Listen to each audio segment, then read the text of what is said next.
Hello everyone, नमस्कार सभी को। तो आज हम लोग डिस्कस करेंगे एटॉमिक स्पेक्ट्रा। स्पेक्ट्रम आप बहुत पहले से जानते हैं। तो हम इससे पहले जो atomic model, Rutherford model discuss किए थे, और ये भी हम लोगों ने उसमें नाम लिया था ना कि ये रदरफोर्ड मॉडल क्या कर रहा है, एटॉमिक स्पेक्ट्रम या किसी स्पेक्ट्रम के ओरिजिन को, डिस्क्रीट होने को एक्सप्लेन नहीं कर पाया। तो उसका एक ड्रॉबैक था, और उस ड्रॉबैक से आगे फिर और भी मॉडल आए हैं जिसमें मॉडिफिकेशन हुए हैं। तो आइए हम बात करते हैं आगे स्पेक्ट्रम पर। लेकिन उससे पहले हम स्पेक्ट्रम क्या होते हैं थोड़ा पढ़े तो हैं आप, डेफिनेटली आप पढ़े हुए हैं। पिछले चैप्टर्स में अभी बात हुई थी रे ऑप्टिक्स वगैरह में, तो स्पेक्ट्रम का नाम आया ही था। वेव ऑप्टिक्स में भी नाम आता रहता है, और उससे पहले आप 10th क्लास में पढ़ लिए होते हैं। तो स्टार्ट करने से पहले रिक्वेस्ट आपसे कि आप चैनल को जरूर सब्सक्राइब कर लीजिए, बेल आइकन दबाइए, जिससे कि आपको आने वाले वीडियोस के नोटिफिकेशन मिल जाए। तो प्लीज़ सब्सक्राइब करिए और वीडियोस को पूरा देखा करिए, शेयर करिए दूसरों तक। और जो भी आपके पास कुछ विचार हों नए, या हमें किसी और इम्प्रूवमेंट की ज़रूरत है, तो आप ज़रूर सुझाइए, तो हम आगे उस काम को और अच्छा कर पाएंगे। तो आइए देखते हैं पहले स्पेक्ट्रम। एटॉमिक स्पेक्ट्रम से पहले स्पेक्ट्रम ही देखते हैं। और स्पेक्ट्रम जैसे आपने पढ़ा था, एक क्या है, जनरली दिस इज पैटर्न, क्या ये बोलते हैं ना, pattern consisting of what? Consisting of lines corresponding to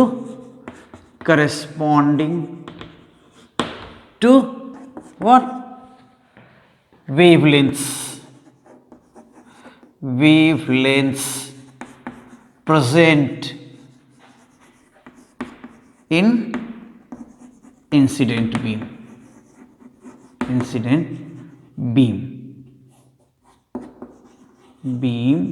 of light। Okay, आप ऐसा ही देखें। और ये कहाँ पर इंसिडेंस हो रहा है? ये इंसिडेंस जनरली आप स्पेक्ट्रम आपको जो मिलता है वो किससे मिलता है? आप लाइट को प्रिज्म में पास करते हैं, और प्रिज्म में लाइट का रिफ्रैक्शन होता है, 2 बार होता है। Okay, prism, when light falls on a face of prism, it undergoes refraction on 2 interfaces।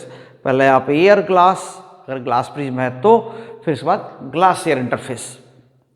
तो उससे इंसिडेंट बीम में कई वेवलेंथ्स हैं, अगर हैं व्हाइट लाइट है तो बहुत सारी वेवलेंथ्स हैं, या और किसी सोर्स से लाइट आ रही है तो उसमें भी कई वेवलेंथ्स होते हैं। मीन्स में उस बीम में कई वेव्स होती हैं डिफरेंट वेवलेंथ की, या जनरली आप 10th में इसको आप कलर्स बोलते थे। तो वही वेवलेंथ्स क्या होते हैं, अलग हो जाते हैं, स्प्लिट हो जाते हैं, जिसको आप डिस्पर्सन बोलते हैं। एक टर्म और देखें, डिस्पर्सन। ये क्या होता है, इसी को बोलते हैं splitting of light into its constituent colours when a beam of white light or beam of light comes from a source and falls on the surface of prism। तो prism एक सिंपल ट्रायंगुलर प्रिज्म अगर हम यहाँ पर ले रहे हैं, this is incident beam, this is path of incidence. Okay, but light doesn't go straight. यहाँ पर क्या होता है, स्प्लिट हो जाता है ये लाइट। सो कई वेवलेंथ्स प्रेजेंट हैं, तो क्या होगा, ये लाइट थोड़ी सी ऐसे इधर कोई वेवलेंथ इधर जाएगी, थोड़ी शॉर्टर वेवलेंथ है तो और बेंड हो जाएगी, ठीक है ना, और शॉर्टर वेवलेंथ है तो और बेंड हो जाएंगी इधर, और थोड़ी और लॉन्गर वेवलेंथ है तो क्या हो जाएगा, वो थोड़ा कम बेंड होगा। ये इसलिए होता है कि प्रिज्म के मीडियम का रिफ्रैक्टिव इंडेक्स डिफरेंट वेवलेंथ्स के लिए डिफरेंट होता है, और शॉर्टर वेवलेंथ के लिए क्या होता है, रिफ्रैक्टिव इंडेक्स हाइयर होता है। मीन्स शॉर्टर वेवलेंथ्स क्या होती हैं, किसी मीडियम में स्लो, कम स्पीड से चलती हैं, वो स्लो होती हैं, लॉन्गर वेवलेंथ से। तो ये जो बेंडिंग होती है, बाकी और चीज़ें पीछे हो चुकी हैं, बहुत ज़्यादा उसमें हम नहीं जाएंगे, लेकिन हाँ ये कह सकते हैं कि अगर प्रिज्म से आप पास करते हैं लाइट को तो क्या होगा, इस बीम में तो सभी मिक्स्ड हैं, सारी वेवलेंथ्स हैं जो भी सोर्स में प्रेजेंट है, सोर्स से इमिट हो रही हैं, और लेकिन इमर्ज हो रही हैं डिफरेंट डायरेक्शन में। And this emergent light when falls on the screen we get different wavelengths in different positions. तो यहाँ पर क्या हो जाएगा, यहाँ पर जो लाइट आ रही होगी, यहाँ सारी लाइट का वेवलेंथ एक ही होगा, जो भी इनका हो, उससे थोड़ा सा शॉर्टर वेवलेंथ यहाँ पर होगा, ठीक है, दिखेगा। इस बैकग्राउंड में एक हम कह सकते हैं कि ये लाइट आ रही है तो थोड़ा डार्क बैकग्राउंड है, उसमें क्या होता है, ये ब्राइट लाइंस दिखती हैं। तो ये मीन्स यहाँ पर लाइट नहीं है, यहाँ लाइट नहीं है, यहाँ पर नहीं है, क्या कह सकते हैं, ये बीम आ रही है, नैरो बीम। अगर यहाँ से एक नैरो बीम आए तो यही होता है कि यहाँ पर क्या होगा, ये स्प्लिट हो जाता है, इनका angle of deviation different wavelength के लिए डिफरेंट होता है।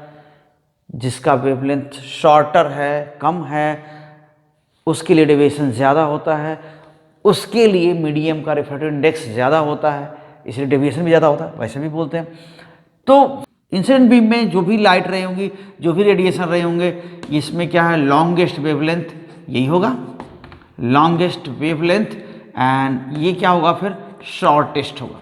अगर इसमें इतने ही प्रेजेंट हैं, 3 ही वेवलेंथ्स प्रेजेंट हैं तो, अदरवाइज बहुत सारी वेवलेंथ्स प्रेजेंट होती हैं नॉर्मल सोर्स में। अगर कोई गर्म होकर के लाइट एमिट कर रहा है, हीटअप होकर, जैसे आप आयरन को रेड हॉट कर दीजिए या और ज़्यादा हीटअप कर दीजिए तो क्या हो जाएगा, येलो या वाइटिश हो जाएगा। तो उससे जो रेडिएशन निकल रही है, एक तो हीट निकल रही है, इंफ्रारेड वेव्स भी निकल रही हैं और विजिबल भी।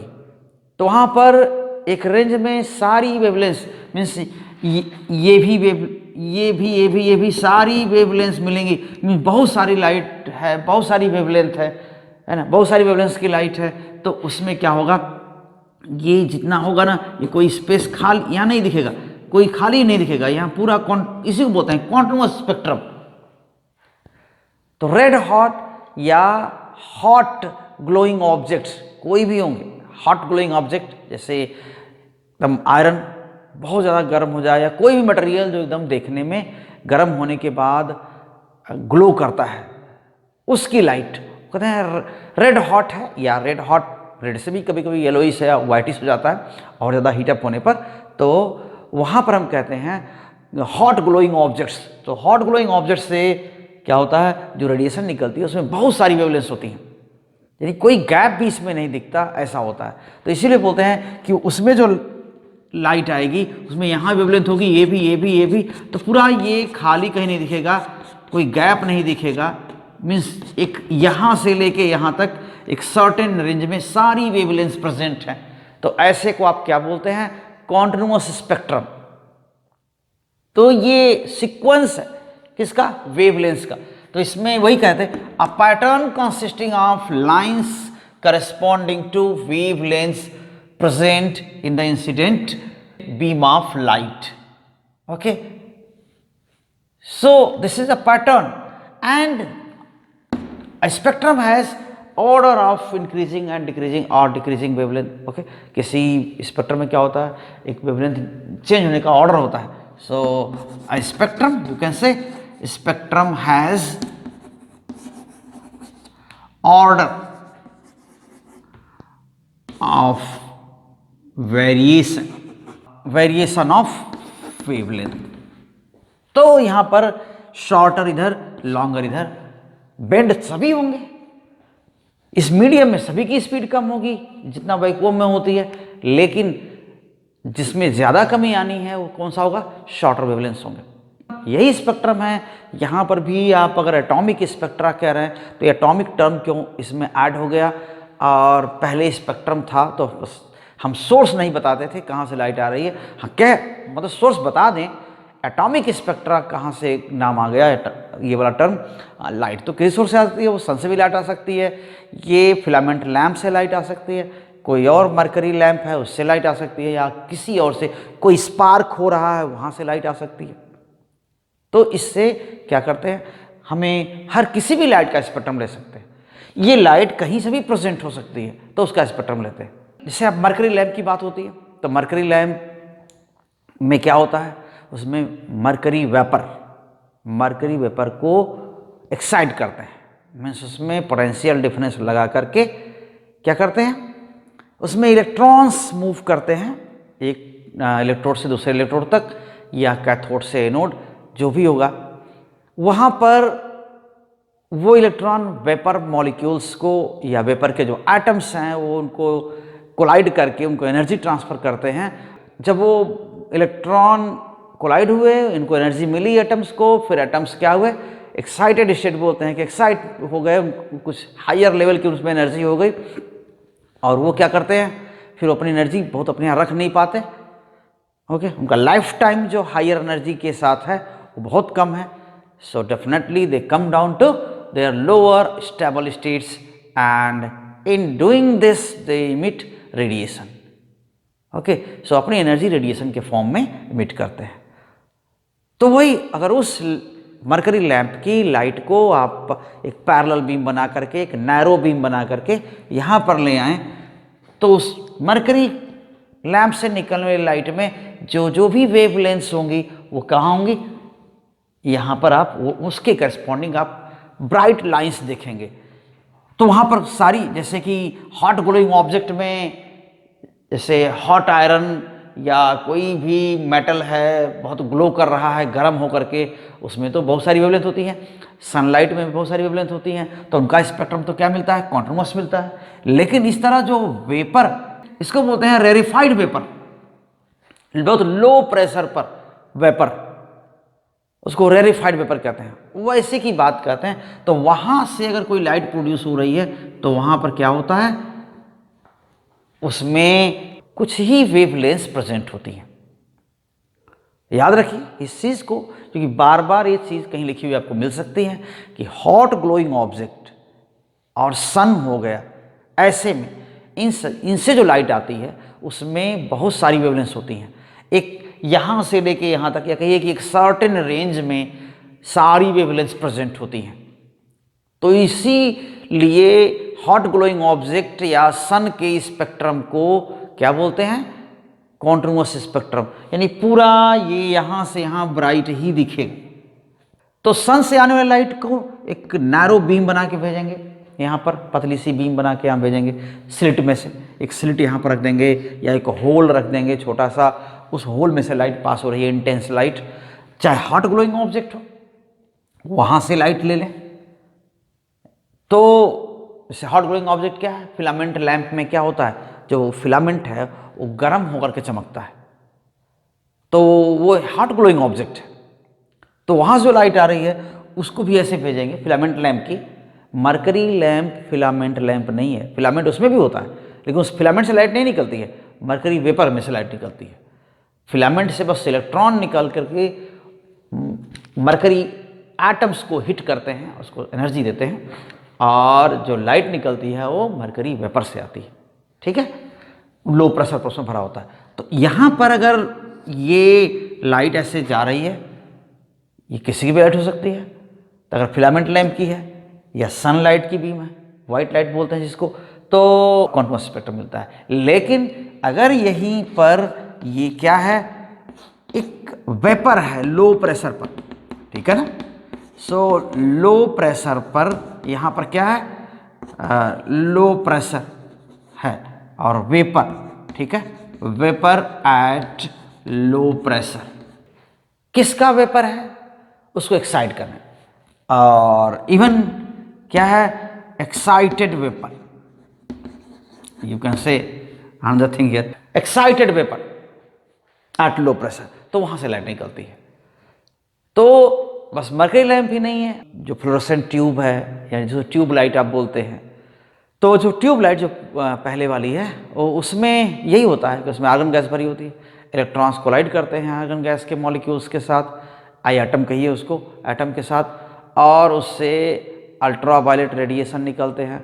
वो अल्ट्रावायलेट रेडिएशन उसकी दीवार में पेंट लगा होता है एक सर्टेन मटेरियल का, तो उस पे टकराते हैं तो वहाँ से फिर विजिबल लाइट आती है। तो रेडिएशन या लाइट एटम से ही आती है एक्चुअली, इसलिए जो एटॉमिक स्पेक्ट्रम या एटॉमिक स्पेक्ट्रा का नाम आया है, तो पहले आप स्पेक्ट्रम को एटॉमिक स्पेक्ट्रा नहीं बोलते थे, लेकिन वो एटम से या मॉलिक्यूल से ही लाइट आती है। तो आप जनरली जो लाइट विजिबल लाइट है वो तो यही कहिए कि कुछ केसेस में ही मॉलिक्यूल से आती है। वो यहाँ पर क्या होता है, एटॉमिक फॉर्म में वेपर रहेगा तो उससे लाइट आती है, या फिर हॉट ग्लोइंग ऑब्जेक्ट है तो उससे भी लाइट आ सकती है। तो कुल मिला के हम जो कहना चाह रहे थे कि स्पेक्ट्रम है क्या, बस पहले जानते थे वही है, बस में नाम हम बस एटॉमिक स्पेक्ट्रम के नाम को इससे कनेक्ट कर रहे हैं और बाकी कुछ अलग से नहीं किया। तो यहाँ पर हॉट ग्लोइंग ऑब्जेक्ट हो तो क्वांटम स्पेक्ट्रम मिलेगा। अगर रेरेफाइड लो प्रेशर पर वेपर है किसी एलिमेंट का, वो आयरन का वेपर हो सकता है, वो एल्युमिनियम का वेपर हो सकता है, वो कॉपर का वेपर हो सकता है, वो ये मरकरी का वेपर हो सकता है, जो भी सोडियम का भी वेपर हो सकता है। तो उस रेरेफाइड मतलब एकदम से लो प्रेशर पर है, कम मॉलिक्यूल्स हैं, तो वहाँ से अगर उसको एक्साइट करें इलेक्ट्रॉन का कोलिजन करा के चाहे जैसे भी, तो क्या होगा, वहाँ से लाइट निकलेगी, ग्लो करेगा वो भी, और उससे लाइट जो निकलेगी उसको नैरो बीम बना के पास करें, तो उसके बाद उसमें जो भी वेवलेंथ प्रेजेंट होंगे वो अलग अलग आएंगे। यहाँ स्क्रीन है तो उस पर दिखेंगे, तो थोड़ा ये डार्कर बैकग्राउंड होगा, उसमें ये ब्राइट लाइंस दिखेंगी। तो इसको बोलते हैं इमिशन स्पेक्ट्रम।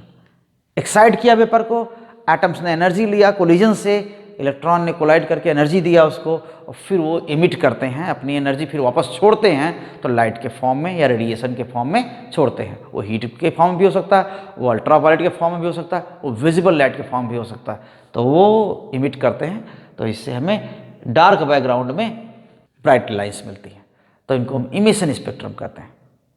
तो जब एटॉमिक फॉर्म में वेपर है तो कुछ ही लाइंस मिलती हैं, वो लाइंस का जो कॉम्बिनेशन है, या ये कह सकते हैं जो एक सेट है लाइंस का, वो किसी एक एलिमेंट के लिए वो सेट ही बस फिक्स है, उसकी कैरेक्टरिस्टिक प्रॉपर्टी है, वो और किसी दूसरे एलिमेंट का वही लाइंस का सेट यानी उसी वेवलेंथ की लाइंस का सेट नहीं मिलेगा। जो वेवलेंथ मरकरी में प्रेजेंट हैं वही सारी की सारी वेवलेंथ और किसी में प्रेजेंट नहीं हो सकती। So set of wavelengths or lines which are obtained from a glowing vapor of element, definitely it shows characteristic property of element, and this serves as fingerprint of element, ऐसा बोल सकते हैं। जैसे फिंगरप्रिंट कहते हैं ना कि एक आदमी का, एक पर्सन का दूसरे से फिंगरप्रिंट हूबहू मैच नहीं करता, तो वैसे ही एक एलिमेंट से जो एक एलिमेंट की वेपर से ग्लो करने से जो स्पेक्ट्रम मिला हुआ है, और दूसरा एलिमेंट कोई भी हो ग्लो करेंगे उसका स्पेक्ट्रम मिलेगा, उसमें लाइंस का जो सेट है वो अलग होगा। यही एटॉमिक स्पेक्ट्रम है। तो स्पेक्ट्रा तो प्लूरल है, स्पेक्ट्रम यही स्पेक्ट्रम, तो बहुत कुछ इसमें नया नहीं है। हाँ, एमिशन, अभी एब्जॉर्प्शन का हमने नाम नहीं लिया है। स्पेक्ट्रम क्या होते हैं, एमिशन और एब्जॉर्प्शन स्पेक्ट्रम दोनों होते हैं। तो अभी जितना हमने बताया सब एमिशन का ही बताया है। तो एक तो स्पेक्ट्रम क्या है, a pattern consisting of lines corresponding to certain wavelengths present in the incident beam of light in increasing और decreasing order of wavelengths. Okay, this is spectrum. So atomic spectra क्या है, when atomic vapour of an element is excited by any mean, उसको आप बहुत ज़्यादा गर्म कर दें या रेडिएशन डाल दें या इलेक्ट्रॉन कोलाइड कराएं उसके एटम से, तो क्या हो जाएगा, वो एक्साइटेड वेपर कहेंगे उसको, और वो ग्लो करेगा। तो उससे जो लाइट निकलेगी उसको प्रिज्म से पास करेंगे, फिर वो डिस्पर्स हो जाएगा, डिस्पर्सन होगा, अलग अलग वेवलेंथ अलग अलग निकलेंगे। यहाँ पर हम एक फोटोग्राफिक फिल्म भी रख सकते हैं, परमानेंट स्पेक्ट्रम का एक इम्प्रेशन मिल जाएगा आपके पास, और या फिर सीधे हम देख सकते हैं।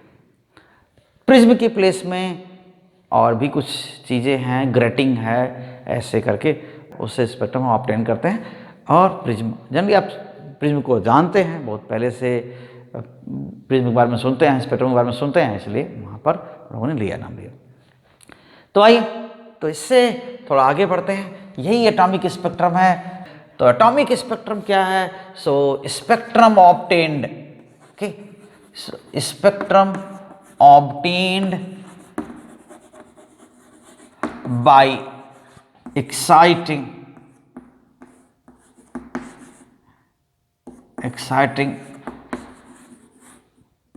rarefied, okay, vapor of an element.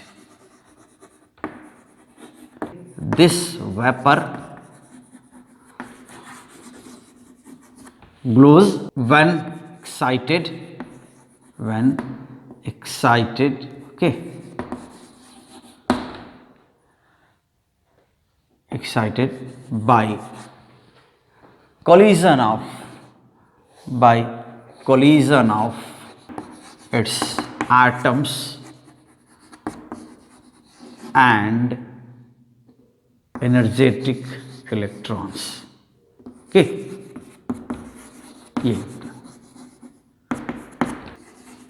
a beam of emitted light, okay, emitted light is passed through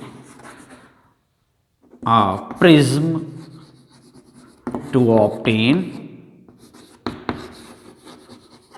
spectrum.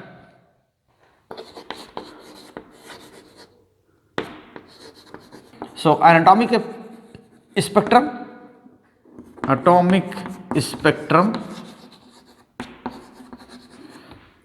okay has discrete lines, कुछ ही लाइंस होती हैं। हालांकि ये स्पेक्ट्रम, इनके लिए जो हाइड्रोजन है, लिथियम है, हीलियम है, इनके स्पेक्ट्रम में कुछ ही लाइंस होती है। बहुत सारे, अगर आप आयरन का और किसी और बड़े एलिमेंट, बड़े एटम वाले एलिमेंट को आप अगर आप उसका स्पेक्ट्रम लेते हैं तो बहुत सारी लाइन होती है वहाँ पर। तो फिर भी क्लियर डिस्टिंक्ट लाइंस होती हैं, ओके, मीन्स डिस्टिंक्ट वेवलेंथ्स देखी जा सकती हैं, तो इसी को हम एटॉमिक स्पेक्ट्रम कहते हैं। तो इनमें, इन स्पेक्ट्रम में क्या होता है, एक तो इमिशन स्पेक्ट्रम बोल सकते हैं, एब्जॉर्प्शन स्पेक्ट्रम बोल सकते हैं। तो हमें अभी तक बात किया जो इमिशन स्पेक्ट्रम ही है। तो emission spectrum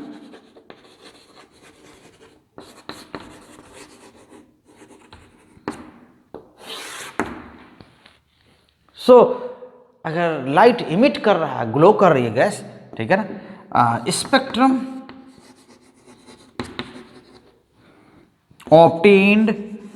obtained from hot glowing atomic vapor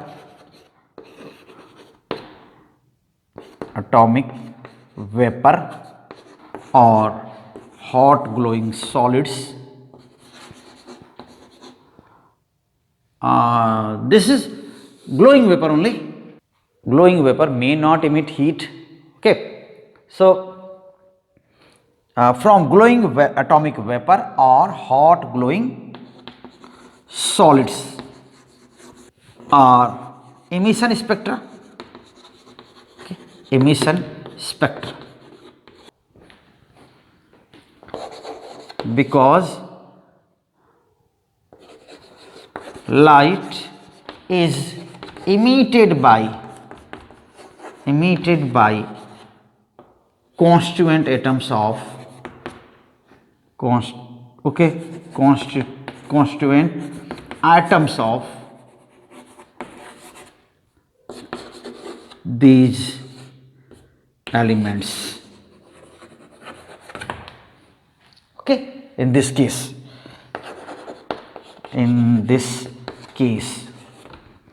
तो ऐसा होता है।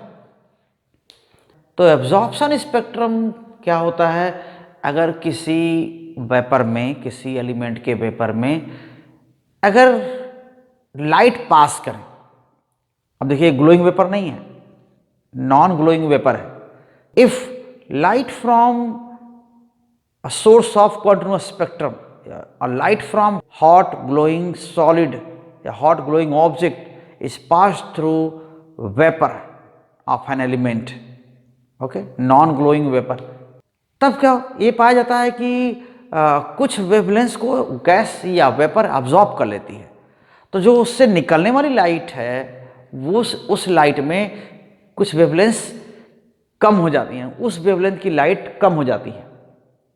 हॉट ग्लोइंग सॉलिड से लाइट आ रही है तो कंटिन्यूअस स्पेक्ट्रम होगा, उसमें से कुछ वेवलेंथ अब्सेंट हो जाएं या कम हो जाएं अमाउंट में, तो जहाँ जा रही थी वहाँ पर इंटेंसिटी क्या हो जाएगी, ब्राइटनेस क्या हो जाएगी, कम हो जाएगी।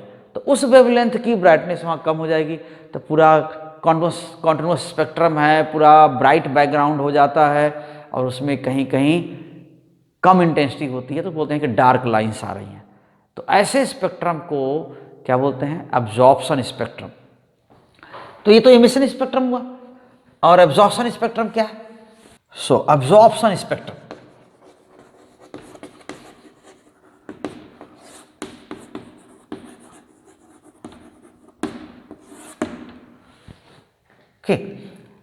सो मान लिया कि ये कोई हॉट ग्लोइंग ऑब्जेक्ट,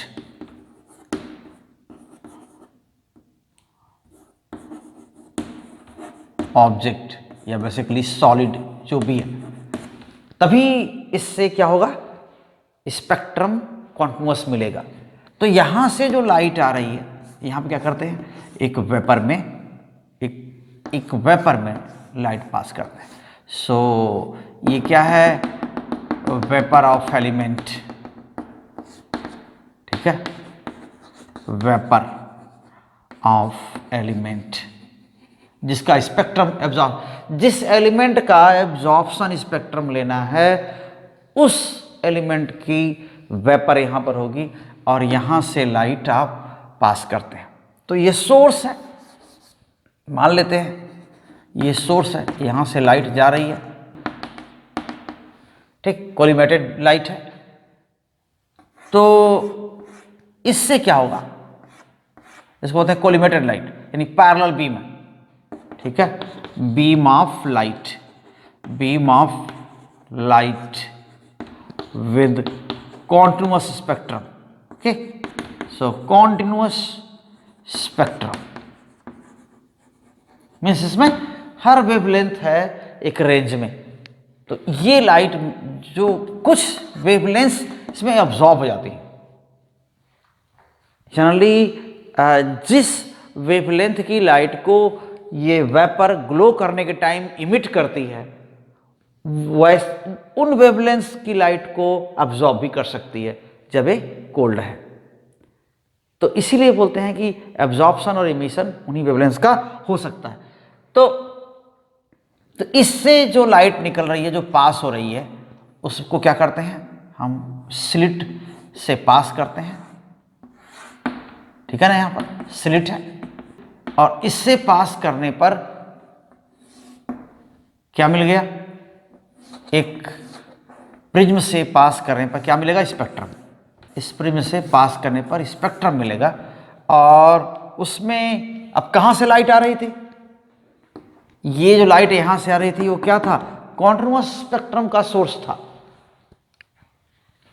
तो जो स्क्रीन है यहां पर क्या मिलना चाहिए था, उस पर आपको कॉन्टिन्यूअस स्पेक्ट्रम मिलना चाहिए था, यहां से लेके यहां तक, यहां से लेके यहां तक कॉन्टिन्यूअस स्पेक्ट्रम मिलना चाहिए था। सारी वेवलेंथ प्रेजेंट हैं, सभी वेवलेंथ की लाइंस यहां मिलेंगी, ऐसे मीन्स इस स्क्रीन पर, ठीक है ना, ऐसे ये लाइंस मिलेंगी। लेकिन हुआ क्या है, बीच में वेपर आने से क्या हुआ, कुछ स्पेसिफिक वेवलेंथ को ये वेपर क्या होती है, अब्जॉर्ब करती है। उस वेवलेंथ की लाइट यहां कम हो जाएगी, जो यहां से यहां लाइट पूरी पड़ रही है ना, हर वेवलेंथ की लाइट है, यहां से लेके यहां तक कॉन्टिन्यूअस स्पेक्ट्रम है इस सोर्स का, जो ये हॉट ग्लोइंग ऑब्जेक्ट है, ये हॉट ग्लोइंग सोर्स है। तो जिन वेवलेंथ को इस वेपर ने एब्जॉर्ब किया है। अब एब्जॉर्ब करके ये भी इमिट करता है, ऐसी बात नहीं कि अपने यहाँ रख लेता है, लेकिन जब इमिट करेगा तो इधर भी जाएगा, इधर भी जाएगा, इधर भी जाएगा। मीन्स लिया इधर से लाइट, ये नहीं होता तो ये लाइट इधर ही जाती, लेकिन इसमें इमिट एब्जॉर्ब कर लिया और जब इमिट किया तो इधर उधर बिखरा दिया, तो सामने जाने वाली लाइट कम पड़ गई इस वेवलेंथ की जिसको इसने एब्जॉर्ब किया है। तो जो यहाँ एब्जॉर्ब हुआ था उस वेवलेंथ की लाइट यहाँ कम जाती है। तो होता क्या है कि मान लेते हैं वो वेवलेंथ कौन सी थी, ये वेवलेंथ एक ये थी, एक ये थी, एक ये थी, ठीक है। तो यहाँ पर क्या दिखेगा, यहाँ पर इंटेंसिटी कम दिखेगी, यू ऐसे, ठीक है। यहाँ पर भी इंटेंसिटी क्या दिखेगी, कम दिखेगी, यहाँ पर भी, ठीक है ये, और यहाँ पर भी इंटेंसिटी कम दिखेगी। तो ऐसे ही इसको बोलते हैं कि डार्क लाइंस, यही हैं ये सब, क्या है, dark lines in bright background, bright background, in bright background. तो ये लाइंस है, इसी को बोलते हैं अब्जॉर्प्शन स्पेक्ट्रम। बहुत कुछ है आगे स्पेक्ट्रम में, हायर क्लासेस में, और बहुत डिटेल कुछ अलग ही है, क्योंकि मॉलिक्यूलर स्पेक्ट्रम आपको नहीं है, और आगे जो पढ़ने पड़ेंगे आपको मॉलिक्यूलर स्पेक्ट्रम भी पढ़ने पड़ेंगे अगर आप इस फील्ड में हैं तो। If light from a source, you can say source of continuous spectrum, okay, continuous spectrum, spectrum passes through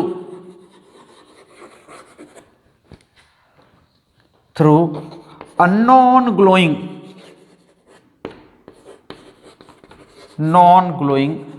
vapor of an element, some wavelengths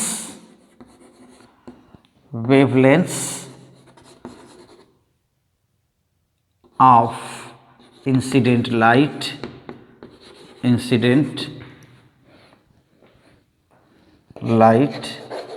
okay, gets absorbed, get absorbed, okay, get absorbed by the vapor in the continuous spectrum of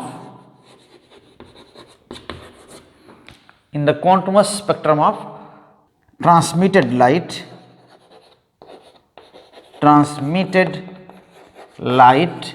okay, कौन सी transmitted light है, यहाँ पर ये transmitted light,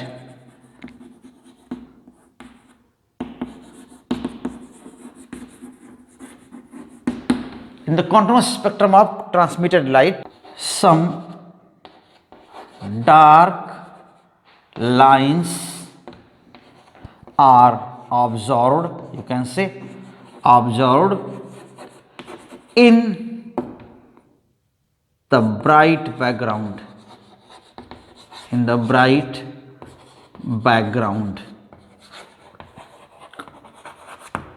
These lines correspond to wavelengths absorbed by the vapor. So let's write here, these lines correspond to